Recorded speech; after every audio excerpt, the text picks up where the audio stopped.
Assalamualaikum warahmatullahi wabarakatuh. Selamat berjumpa kembali bersama Lukman Hakim dari media Warta Republik.id. Hari ini Warta Republik.id ada di SD Muhammadiyah 1 Tanggul yang lebih dikenal dengan sebutan SD Muhita. Nah, kehadiran Warta Republik.id pada siang hari ini dalam rangka meliput kegiatan penilaian sekolah calon sekolah adiwiyata Kabupaten Jember. Dan pada siang hari ini Warta Republik.id bersama Kepala Sekolah SD Muhammadiyah 1 Tanggul, yaitu Bapak Dr. Muhammad Burhanuddin Araha, SP, SPD, MPD. Assalamualaikum warahmatullahi wabarakatuh. Waalaikumsalam warahmatullahi wabarakatuh, Pak Lukman. Saya ingin menanyakan tentang kegiatan adiwiyata yang berlangsung tadi pagi sampai siang hari ini, di mana tadi saya berkeliling bersama tim adiwiyata menemukan sesuatu hal Apa yang itu? lain daripada yang lain dibandingkan sekolah-sekolah yang lain dari puluhan sekolah adiwiyata yang kami kelilingi, yaitu di mana SD Muhammadiyah ini ada catatan khusus, yaitu tentang pengelolaan sampah yang berkesinambungan, terutama sampah organik. Ide ini muncul dari mana, Pak? Ide mengelola sampah organik itu muncul dari kami melihat kondisi di lapangan setiap hari, Pak Lukman. Jadi di sekolah kita itu banyak sekali sisa-sisa makanan dari bekas cateringnya siswa. Jadi kalau makan siang itu kan anak-anak dapat catering dari sekolah, kadang juga dikirim oleh orang tuanya. Nah itu yang nggak dimakan atau sisanya itu kadang-kadang numpuk sampai di tempat sampah, itu menimbulkan bau yang tidak sedap itu. Akhirnya kita mencoba bagaimana cara mengolah sampah ini ya. Di samping itu juga ada sampah-sampah dari kantin ya, sisa-sisa dari kantin itu yang organik itu juga terlalu banyak yang menimbulkan masalah pencemaran dan bau dan lain sebagainya tadi itu. Akhirnya saya berpikir gimana supaya sampah ini bisa terurai. Nah, kita coba-coba belajar browsing-browsing di internet, kemudian baca-baca buku terkait dengan penanganan sampah organik lah. Ada ide muncul kita untuk yang lagi tren saat ini terkait dengan lalat BSF. Jadi kita budidaya maggot. Ya, lalat itu menghasilkan telur menetas jadi maggot itulah. Maggot itu dijadikan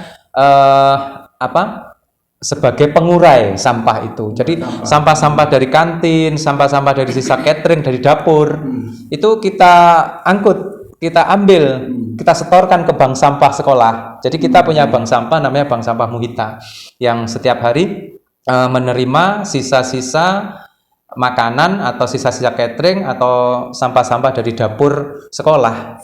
Jadi setelah dapat setoran sampah oleh bank sampah itu ditimbang. Setelah ditimbang baru diolah. Kadang-kadang sebelum dikasihkan ke maggot itu kita giling dulu, kita jadikan bubur.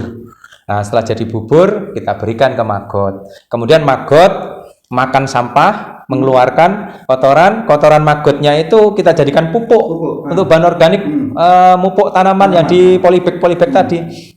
Setelah maggot itu makan sampah tadi, dia tumbuh besar selama 14 hari. Lah maggotnya kita kasih ke lele. Karena di sekolah selain melihara lele juga ayam. Jadi ayam dan lele itu kita kasih maggot juga, kadang burung. Nah, jadi dimakan. Nah, kemudian lele itu besar karena makan maggot. Jadi mengurangi biaya konsentrat. Biasanya kan kita kasih konsentrat. Nah, itu dengan adanya maggot bisa mengurangi biaya produksi. Nah, lele itu sendiri kita olah, kita panen, kita goreng untuk lauknya anak-anak di pesantren. Kita kan selain ada siswa SD, juga ada siswa SMP yang di pesantren. Jadi untuk cateringnya anak-anak untuk makan siang, buka puasa biasanya diambilkan dari lele itu. Lah bekasnya anak-anak makan itu lelenya, tinggal tulang-tulangnya kita olah lagi, kita giling lagi, kita kasihkan ke maggot lagi. Jadi seperti itu, ada siklus ya, ada siklus itu. Dan itu memang yang menjadi daya tarik lah ya. Iya. terutama dari pejabat yang hadir tadi, Bapak Sekretaris Dinas Lingkungan Hidup, Bapak DRS Sutarman MSI, juga Kabid Tata Lingkungan Hidup, Bapak Ahmad Fauzi Esos MSI. Wah ini bagus ini, lain banget daripada yang lain. Banyak tertarik untuk mengadakan wawancara dengan Bapak. Jadi awalnya memang tidak ada Pak ya. Istilahnya hitung-hitungan untung rugi ya, tidak ada ya. Tidak ada. Jadi prinsipnya bagaimana sampah ini bisa terurai. Tapi alhamdulillah dengan adanya siklus itu tadi, kita juga ada keuntungannya sekarang. Alhamdulillah. Jadi biaya produksi untuk pakan lele itu menurun. Biasanya kalau satu hari itu kita kasih makan 10 kilo. Dengan adanya maggot itu jadi menjadi 7 kilo. Karena yang 3 kilo dari pakannya dari maggot. Jadi seperti itu. Atau kadang-kadang 50-50. Satu hari misalkan sentratnya itu 10 kilo, 5 kilo sentrat, 5 kilo maggot. Dan alhamdulillah produksi maggot kita kemarin sudah mencapai per hari itu 25 kilo. 25 kilo. Kita bisa panen dalam waktu siklus 14 hari itu. Tapi ya seperti itu. Butuh biaya besar untuk membuat kandangnya, tempatnya. Karena ini kan lingkungan edukasi, lingkungan sekolah, jadi harus kita kemas semenarik mungkin. Jadi kita nggak bisa budidaya itu pokoknya ada, nggak bisa. Jadi justru malah menimbulkan pencemaran, bau dan lain sebagainya, nanti juga menimbulkan sampah yang banyak. Jadi kita mulai tahap-tahapannya ya kita siapkan bak-bak sampah, bak-bak untuk menampung sampah, kemudian mesin penggilingan sampah, kemudian setelah jadi bubur ditampung, disimpan di mana, ya memang harus pola pengelolaan yang berkesinambungan itu yang seperti itu, yang tidak menimbulkan pencemaran. Ya betul. Mengelola sampah tapi tidak menimbulkan bau tidak sedap. Iya. Karena selalu berkesinambungan, berputar terus. Iya. Ada siklusnya. Nanti setelah maggot itu jadi prepupa, warnanya hitam, dia sudah nggak makan lagi, puasa sampai dia nanti menetas jadi induk lalat, kemudian setelah itu bertelur. Begitu dia bertelur, mati setelah bertelur. Kalau yang jantan itu saya amati setelah kawin dia mati, kalau yang betina setelah bertelur dia mati. Nah, telurnya kita ambil, kita tetaskan. Ya, itu biasanya ketika menetaskan itu kita kasih bahan makanan juga dari sampah, dari ampas tahu. Begitu dia menetas, larva-larva itu menuju ke ampas tahu itu. Kemudian kita besarkan pakai itu tadi, sampah-sampah dari bekas kantin, dari bekas cateringnya anak-anak itu. Jadi seperti itu. Ya itu. Oke, terima kasih kesempatannya.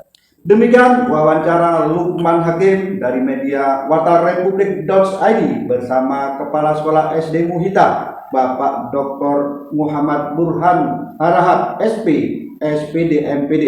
Semoga wawancara ini bisa menjadi suatu inspirasi bagi sekolah yang lain untuk mengembangkan tata kelola sampah, terutama sampah organik secara berkesinambungan. Semoga bermanfaat. Assalamualaikum warahmatullahi wabarakatuh. Sampai jumpa. Waalaikumsalam warahmatullahi wabarakatuh.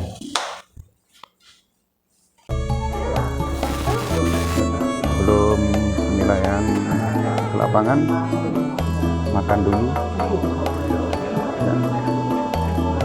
Makan dulu sebelum penilaian ke lapangan.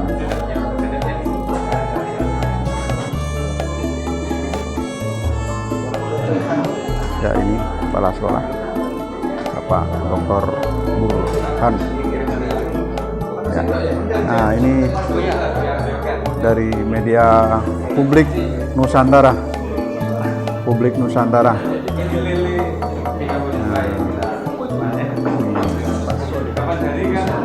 Kepala sekolahnya Bapak Dr. Burhanuddin Harahap, SP, NPD. Nah, rapor apa? Rapor apa ini? Ya, ini rapor.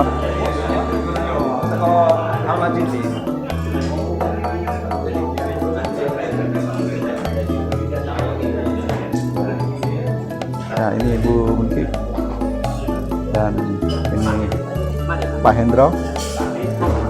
Pak Hendro, ini Ibu Dwi. Isi oleh anu. Enak nih. Oke.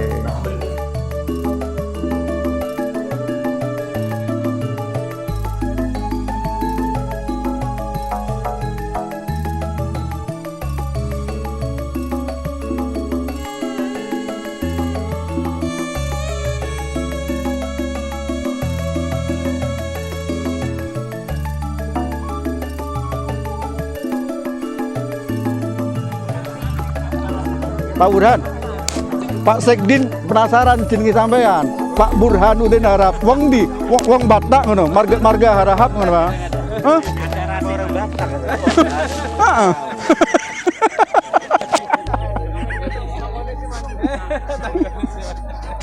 Tiba mau Semboro, tak kira orang Batak marga harahap gitu. Untuk mendapatkan informasi terkini terupdate dari Lukman Republik, jangan lupa like and subscribe channel Lukman Republik. Matur nuwun.